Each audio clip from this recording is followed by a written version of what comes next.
گے. اگر کسی صحابی سے مان لیجیے گناہ سرزد ہوا، مان لیجیے کہ حضرت امیر معاویہ پر جتنے الزامات لگائے جا رہے ہیں وہ سارے الزامات بفرض محال ہم اس کو درست مان لیتے ہیں، تو کیا کرنا ہے ہم کو؟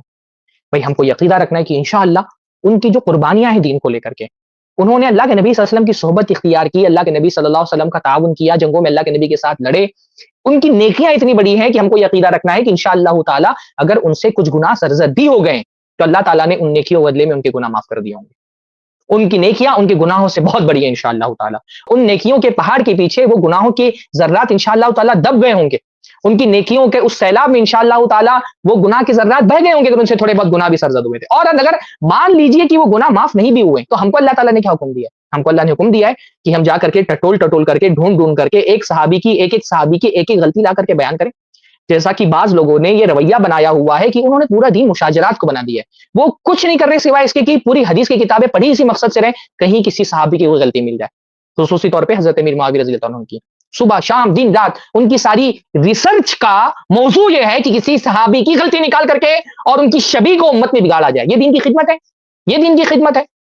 اگر مان لیں کہ صحابہ سے کوئی گناہ بھی سرزد ہوا ہے تو ہمارا کام کیا ہے؟ اللہ نے ہم کو کیا حکم دیا ہے؟ ہم سے شریعت کا مطالبہ کیا ہے؟ اللہ نے فرمایا والذین جاؤوا من بعدہم یقولون ربنا اغفر لنا ولاخواننا الذین سبقونا بالایمان، کہ جو لوگ ان صحابہ کے بعد یا انصار و مہاجرین کے بعد جو لوگ آئے ایمان والے، وہ کیا کرتے ہیں؟ وہ کہتے ہیں ربنا اغفر لنا ولاخواننا الذین سبقونا بالایمان، اللہ تعالی ہم کو بھی بخش دینا، ہمارے ان بھائیوں کو بھی بخش دینا جو ہم سے ایمان پر سبقت لے گئے، ہم سے پہلے جو ایمان لے کر کے آئے.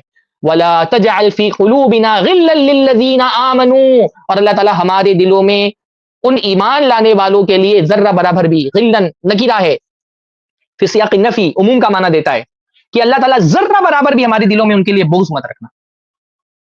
آپ دیکھیں اس آیت کی روشنی میں ان لوگوں کا چہرہ دیکھیں جن کا صبح و شام کا، ابھی آئیں گے انشاءاللہ تعالیٰ، ابھی جب ڈسکشن شروع ہوگا تو ایسے لوگ آئیں گے، امیر معاویہ نے یہ کیا، مغیرہ ابن شعبہ نے یہ کیا، حضرت عثمان نے یہ غلطی کی، حضرت علی نے یہ جرم کیا، نعوذ باللہ. اس آیت کی روشنی میں دیکھیں کہ ان کا رویہ کیا قرآن کی اس آیت کے موافق ہے؟ قرآن مجید کہہ رہا ہے کہ ایمان لانے والوں کا کام کیا ہے؟ اللہ سے دعا کریں کہ اللہ تعالیٰ ہمارے دلوں میں اپنے ایمان والے بھائیوں کے لیے بغض نہیں رکھنا. اس لیے ہم اپنے بھائیوں سے کہیں گے جن کا دل جل رہا ہوتا ہے صحابہ کرام سے حسد کے مارے، صحابہ کرام کی نفرت میں، وہ اللہ تعالیٰ سے دعا کریں کہ اللہ تعالیٰ ہمارے دلوں سے صحابہ کی نفرت نکال دے.